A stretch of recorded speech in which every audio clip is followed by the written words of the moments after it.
Okay, then let's solve practical question number 6.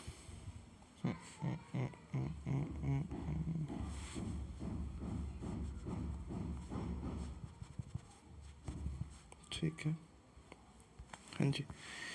कहता है colour paint is a manufacturer of industrial dyes. ठीक है, it has received 2000 kg of powder dyes का order. उसे 2000 kg of powder dyes का order मिला है that need to be customize to certain specification. ठीक है, the job would require following materials. 2000 kg of powder dyes का order मिला है और इसे बनाने के लिए कुछ फॉलोइंग रिक्वायरमेंट्स हैं। Material A, B, C, D, in 4 materials की रिक्वायर्ड है। कितना टोटल? 2000, B का 3000, C का 2000, D का 500। Units already in inventory. A का एक भी नहीं है, B का 1200 है, C का 1400 है और D का 500 है। ठीक है, बुक वैल्यू दिया हुआ है NA 7, 12, 9। ठीक है, रियलाइजेबल वैल्यू मतलब अगर हम बेचते हैं तो हमें कितना मिलेगा। रिप्लेसमेंट अगर हम खरीदते हैं तो कितना रुपए लगेगा। अगर बेचते हैं तो कितना रुपए पड़ेगा, खरीदते हैं तो कितना रुपए पड़ेगा। Okay, material B is used regularly in production of all types of dyes that color paint produces. Therefore, any stock used towards this job would need to be replaced to meet other production demands. कह रहा है जो material B है वो regularly हर तरह के die के लिए यूज़ होता है। मटेरियल बी सिर्फ किसी एक जॉब के लिए यूज़ नहीं बल्कि हर तरह के प्रोडक्शन के लिए यूज़ होता है, हर तरह के प्रोडक्शन के लिए।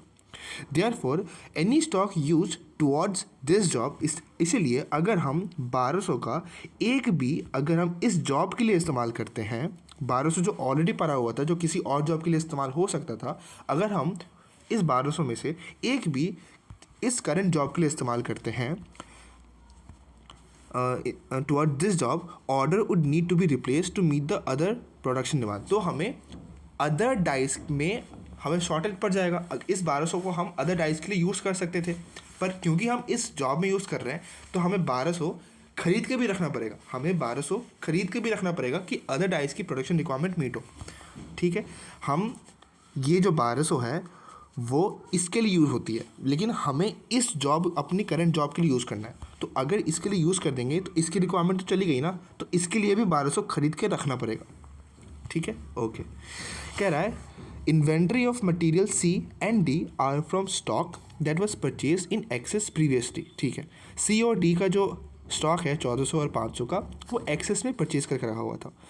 मटेरियल C का कोई अदर यूज़ नहीं है other than this special order. इस स्पेशल ऑर्डर के अलावा मटेरियल C का कहीं यूज़ नहीं है। ठीक है, कह रहा है material D can be used as a substitute for 700 units of material Z।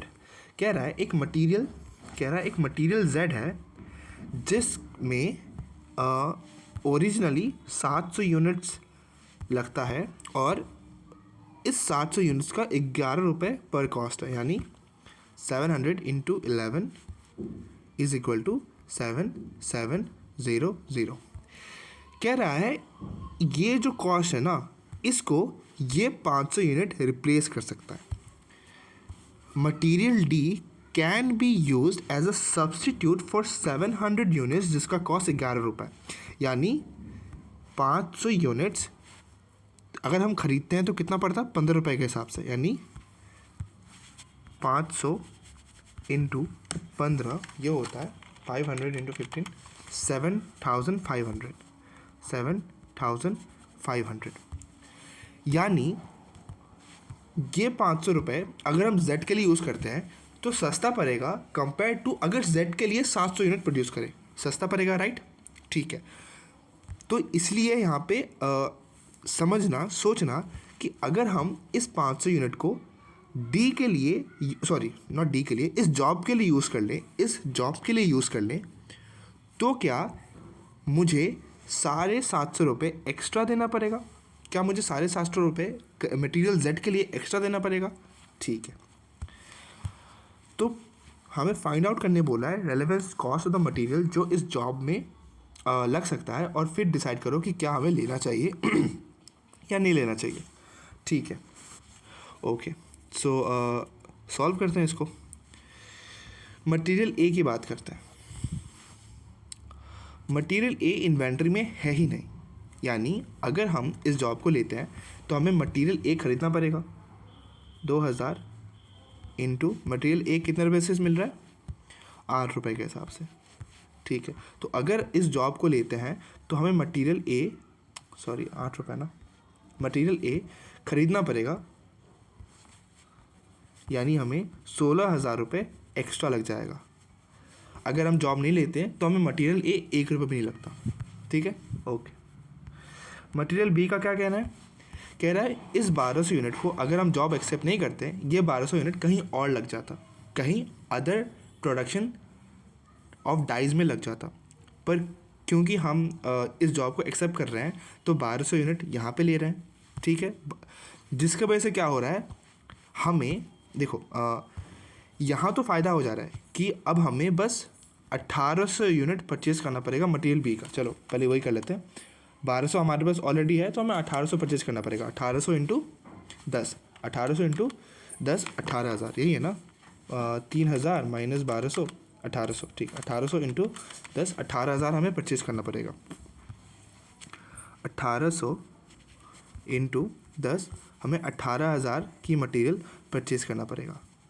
पर क्योंकि हम इस 1200 को भी इस जॉब के लिए यूज़ कर रहे हैं, क्या ये 1200 जो अदर जॉब के लिए इस्तेमाल हो सकता था वो अदर जॉब को अब इस्तेमाल नहीं हो रहा, अदर जॉब के लिए इस्तेमाल नहीं हो रहा? तो क्या ये एक तरह का अपॉर्चुनिटी कॉस्ट है कि अगर ये जॉब एक्सेप्ट नहीं करते तो हमें ना ही 1800 खर्च करना पड़ता और ना ही 1200 के लिए एक्स्ट्रा, ना ही 1200 रुपये हमें अदर, देखो, ना ही हमें 1800 इस जॉब में लगते, ना ही ये 1200 इस जॉब में लगते, और ना ही अदर प्रोडक्शन डिमांड मीट करने के लिए 1200 अलग से खरीदना पड़ता, राइट। अगर ये जॉब एक्सेप्ट नहीं करते तो सीधा इस 1200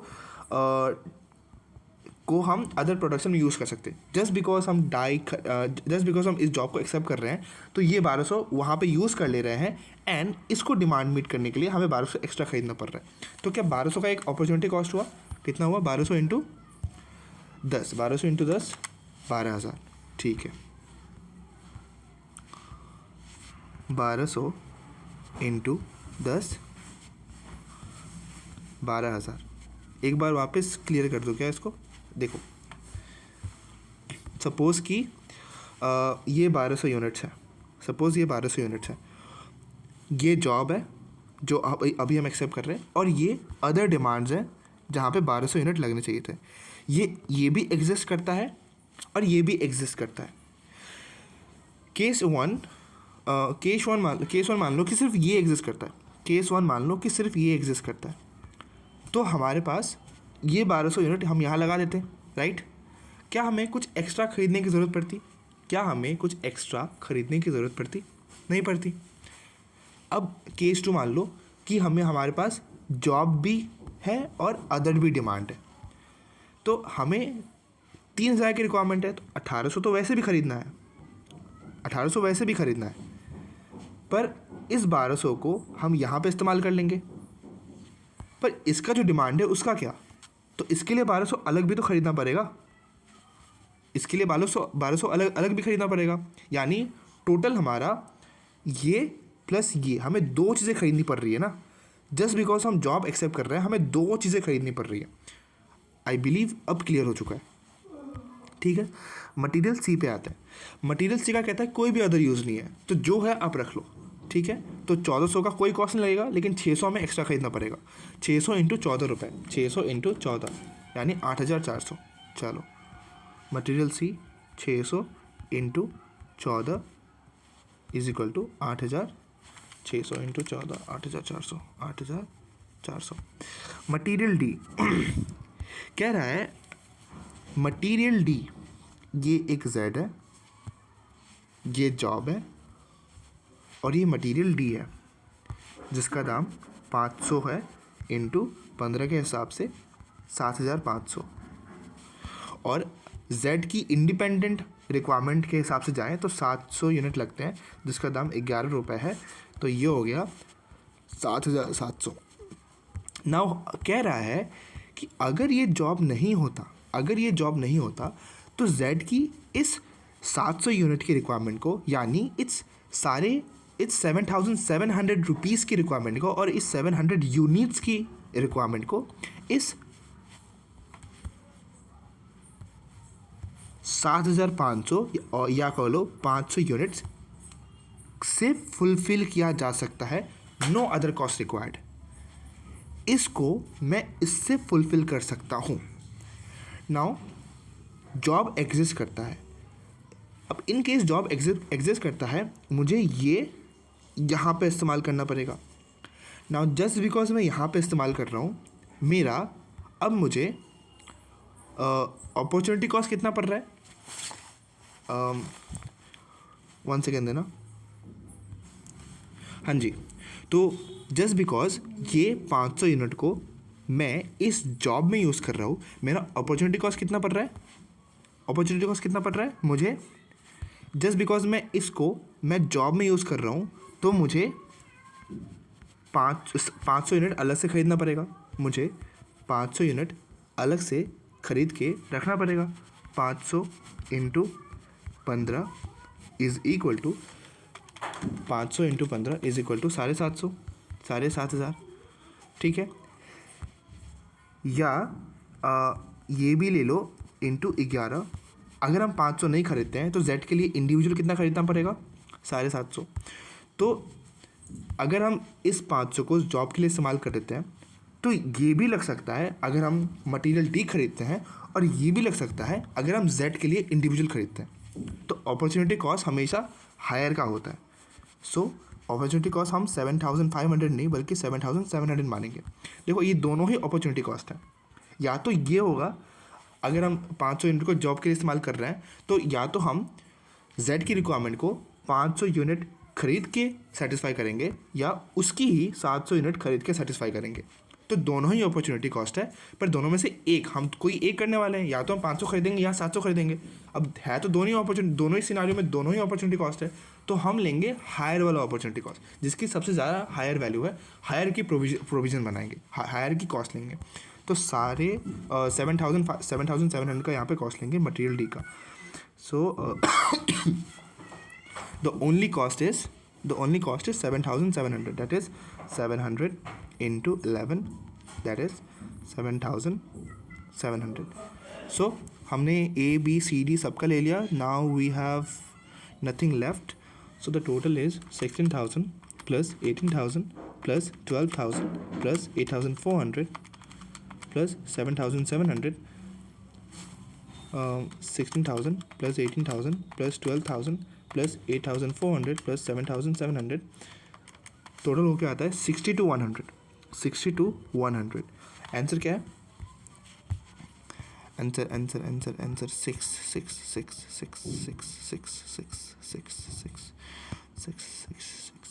The total relevant cost is 74,700. छूट गया क्या? एक सेकेंड.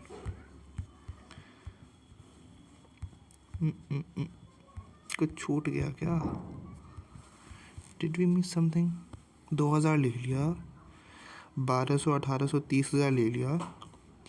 सी में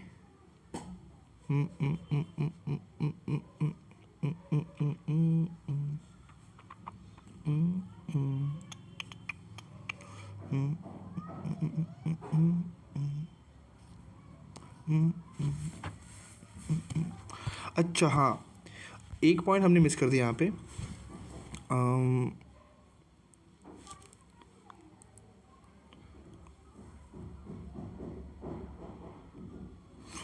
हाँ जी, हमने यहाँ पे एक पॉइंट ये मिस कर दिया कि अगर इस जॉब को हम एक्सेप्ट नहीं करते. देखो सी का इस 1,400 कह रहा था, सिर्फ सी का ही था जो कह रहा था कि जो 1,400 यूनिट्स है उसका कहीं यूज़ नहीं है. तो अगर कोई आपको कहे कि आपके पास ये 1,400 यूनिट्स भरे हुए हैं और इसका कहीं यूज़ नहीं है, तो आपका दिमाग में सबसे पहला ख्याल आएगा कि इसको बेच डालते हैं. इसको हम बेच डालते हैं, अगर कोई यूज़ नहीं है तो बेच डालते हैं ना. लेकिन अब आपको जब तक जब तक आप बेचने जाते हैं आपको एक जॉब मिला जहाँ पे इस 1400 यूनिट की रिक्वायरमेंट होगी, तो जस्ट बिकॉज वो जॉब मिला, आपका अपॉर्चुनिटी कॉस्ट क्या हो गया कि आप इसे बेच नहीं पाए, आप 9 रुपये के हिसाब से इसे बेच नहीं पाए, ठीक है। आपका 600 रुपये अलग से ख़रीदना पड़ेगा, वो अलग बात है, आपको 600 अलग से ख़रीदना पड़ेगा, that is a different thing. लेकिन जस्ट बिकॉज आपने ये जॉब एक्सेप्ट कर लिया, जो 1400 यूनिट आप बेच सकते थे वो आप बेच नहीं पाए, राइट। तो मेरा वो भी एक कॉस्ट हो गया, 1400 इंटू 9 कितना हुआ, 1400 into 9 12,600, that is 12,600। Now plus कर दो इस पर 12,600, इसको यहाँ प्लस कर दो, कितना हो गया, प्लस 62,100, 62,100, ये हो गया 74,700। क्या अभी मैच कर रहा है? हाँ बिल्कुल मैच कर रहा है। वो मैंने मिस कर दिया, वो रियलाइजेबल वैल्यू का वाला पॉइंट, 74,700, 74,700, ठीक है यहाँ पे। और हमने रियलाइजेबल वैल्यू वाला पॉइंट सिर्फ सी के लिए क्यों लिया? क्योंकि सी के लिए इसलिए लिया क्योंकि इस 1200 यूनिट का हम रियलाइजेबल नहीं लेंगे, हम रियलाइजेबल तभी लेंगे, हम आपको आप बिजनेसमैन हो, आपके पास 1200 यूनिट पड़ा हुआ है, एक्स्ट्रा पड़ा हुआ है, लेकिन आपको पता है ये 1200 यूनिट कहीं और भी यूज़ हो सकता है। Will you think to sell it off? नहीं ना, आप तो यही सोचेगा कि मैं वहाँ लगा लूँगा, तो यहाँ पे रियलाइजेबल वैल्यू वाला पॉइंट यहाँ पे नहीं आएगा। 1400 यूनिट क्वेश्चन में कहा हुआ है कि ये जो आपके पास 1400 यूनिट पड़ा हुआ है, इसको आप कहीं इस्तेमाल नहीं कर सकते, देन आपके पास ख्याल आएगा कि क्यों ना इसे बेच दें, तब यहाँ पे रियलाइजेबल वैल्यू वाला पॉइंट आएगा। इस 500 यूनिट का भी कहा गया था कि ये जेड के लिए यूज़ हो सकता है, तो आप यही सोचोगे कि जो एक्सेस पड़ा है मैं जेड के लिए इस्तेमाल कर लेता हूँ, आपको आपके मन में बेचने वाला ख्याल ही नहीं आएगा। बेचने वाला ख्याल बस 1400 यूनिट का लाएगा, जिसके लिए कहा गया कि कहीं भी यूजेबल नहीं है, तो इसलिए बस यहीं पे हमने रियलाइजेबल वैल्यू वाला पॉइंट लिया, बाकी सब में नहीं लिया, ठीक है। सो क्वेश्चन नंबर 6 भी डन।